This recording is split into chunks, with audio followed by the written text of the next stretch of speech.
Well, no, we need those. I mean, those folks, I don't want to block people. Yeah, but I don't want to punish people that have complied with the law, right? If someone has come and they apply for a legal visa, and they come and they do their job and they go home, immigration can be a source of great strength for us. None of us are against legal immigration.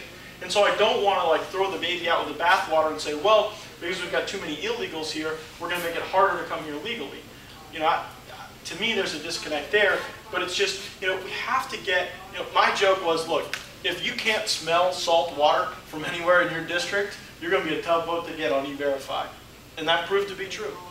Well, in this particular article, it said that a lot of these people are in the tourist business, working as, and I know we have Romanians here working in the hotel business and things like that, and they're paying, these paying jobs are $7.44 to $11.64 an hour. These are fairly good paying jobs that we could put our unemployed people in, and then take the rest of that quota and put into these particular jobs in the agricultural area. Yeah, I mean, the problem is we've created too many incentives for folks to stay on unemployment. And so you got all these folks on unemployment that don't, you know, that they don't want to go work for, you know, $8, $10 an hour. Because, and some of them, it's so odd. The business people have come to me and said that some of their workers will specifically ask to not get a raise because they don't want to not qualify for certain types of government assistance. How screwed up is that? They're saying, don't give me a raise because I'm getting too sweet a deal on government assistance. And so, you're right. From an academic, intellectual standpoint, we have a, you know, you shouldn't just accept at face value a legislator saying, well, we have this huge unemployment rate in the state of Florida, but we have to have immigrants here to fulfill the jobs. But it's those types of jobs that we can't get Floridians to do right now. And so, I don't want to stop good legal immigration. I just would like to see my colleagues in the legislature support the notion that employers have to be held accountable. If we can cross that Rubicon, then I think then we can tweak beyond that. But I'm unwilling to even have that discussion until a majority is willing to step up and say we have to hold employers accountable. Now, if you think, if the advice that I get back from the group is, Matt, look, we'll take any immigration reform we can get, just throw in the towel on E-Verify, get what you can get, and come home, then I'll take that into consideration. But that has not been the advice that I've gotten so far. When is, on those visas, when those folks come up here legally to get these ag jobs and things like that, is part of the information that's used to approve that visa? I mean, you got to have their name, right? You got to have where they're from. You got to have what they're going to go do. Does it have an employer on there? Could we ask that, hey, if you get a job here legally and you've got an employer that's willing to go ahead and put you to work, and you're not going to come up here and then start scrounging around looking for a job, competing with our citizens for jobs and this and that, but you got a job and someone wants you up here to work, hey, that's great. Here's your visa, come on up, go to work. That is the law now, but we never check it on the back end, right? We require on those very types of visas you to identify the employer for that type of seasonal work, but then they come here, they have that employer, they work their time, and then instead of going home, they stay, and then there's no punishment for the employer to keep that person in their employ. These visas V-chips so we can track their ass down. No. Part of the dirty little secret of all this mess, there is no limit on H-2 visas for agribusiness. They can get all they want. North Carolina is using a snot very successfully, and they're holding the employers accountable. 6 months into the growing season, you pack them on a bus, you send them, say, adios, we'll see you next season. And the North Carolina State Growers Association is very, very happy with how it's working out. Unlimited number available, unlimited, but it allows us to track them, it allows us to hold the employers accountable. Now, part of the dirty little secret, what happened in Tallahassee is the guy they had shepherding the bill in the Senate just happens to be an agribusiness owner who employs illegals. Oh, wow. Well, the first author of the Senate bill was Ana Terry Flores from Miami. She is a Mexican, or Latin Hispanic rights lady. accident. Yeah, she quickly was uncomfortable with some of the E-Verify provisions, and then Senator Alexander from Frostproof, Florida, can't smell any salt water from there, was the next sponsor. The biggest problem that we're up against with E-Verify is education of the people involved. Senator Alexander complained that it was going to cost him $200.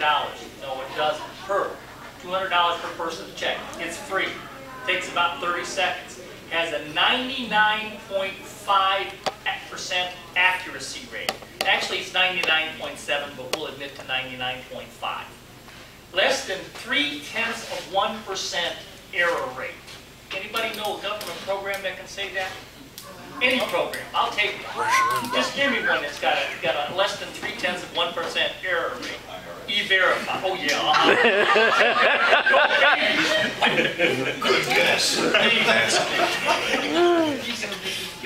The other thing is that if we have mandatory E-Verify, we can find the employers that are turning their back when Manuel doesn't get on the bus. And we can catch these guys. The biggest problem that we have with immigration control right now, and I'll be talking about this more on June 30th. July 30th, thank you, sweetheart. She keeps me straight. The biggest problem we have is not necessarily the illegal immigration. In 2009, 3 million Americans lost their jobs. In 2009, we gave out 1.1 million green cards. What's wrong with that picture? We are continuing to import 175,000 on average legal immigrants a month when we've got a real unemployment in this country of nearly 17–18%. Again, what's wrong with that picture? As Matt and I have discussed, and I hope he's had a chance to get in touch with Secretary Kovach's office, and they've reached out to him. Everybody write this down. If you've got a pencil and paper, I want you to go home and Google this. Title 8, U.S. Code, Section 1621. It's part of the Welfare Reform Act of 1996. It says, no state, no county, no municipality will provide services of any kind to anyone illegally in this country, up to and including the emergency room medical service, not to include anything other than serious injury, even organ transplants. No, you don't get that. You get your stitches, you get your bones set. If you got the snivels, get on down the road. If you want to get in the school lunch program, get on down the road. It seems to me that that would solve the budget crisis in nearly every municipality, every county, and every state in this nation because of how much we're paying for people that shouldn't be here, people that broke the law to begin with. Now we've got every state, every county, every municipality in this country in violation of federal law, and they haven't been enforcing it for 15 years.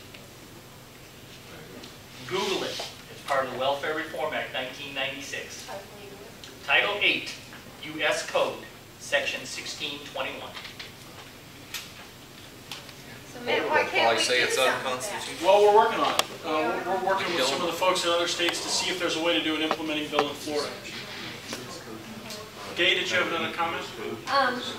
This is just a complaint, it's just an overall complaint that George Soros was able to find those illegals, put them on buses, take them to the state capitol that the citizens of Florida paid for, and they were allowed to run around all day long, chanting and praying, etc., etc., etc.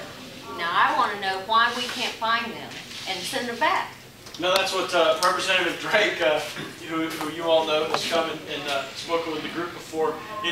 They did not show up to any of our committees that I served on, but they showed up to a committee that Representative Drake served on.